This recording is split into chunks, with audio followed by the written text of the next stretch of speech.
Hi everyone, this is me. Mais ng Bisaya dito sa Amerika. So welcome sa ato ang paglaag-laag karon. Naami karon sa Smithfield. Kaning gitawag nila og outlet. So guys, mo ni siya usa sa mga perks sa usa ka magtutudlo diri o usa ka lumulupyo diri sa Amerika. Bisaya gigay dako ba? Ang maka-experience sa pagsuroy sa nagkalain-lain ng mga brands dinhi dapita. So naami diri sa Tommy nga brand. So makita nato diri nga na sila gi-offer nga mga discounts na 20%, 30, 40, 50, 60 o 70%. So nag-clearance sale sila which is 70%. And makita nato din dagan kayo silang mga displays. This area here para sa mga babae o dito nga area mo sa mga lalaki dito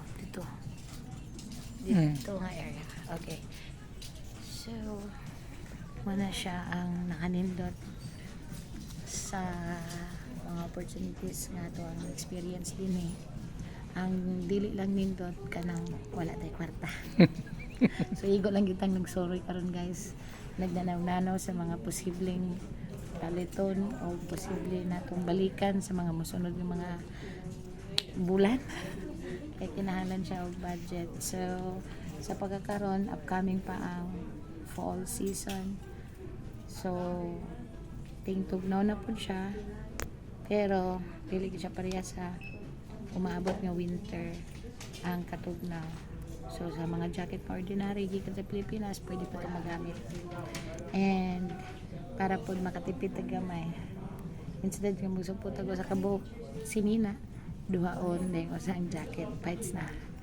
So kana lang sa pagkakaroon og daghan pa ta nga mga panagtabi sa mga mosunod nga mga adlaw. Salamat sa pagtan-aw sa atong video. O malipayon kay ko nga naa ako sa Amerika.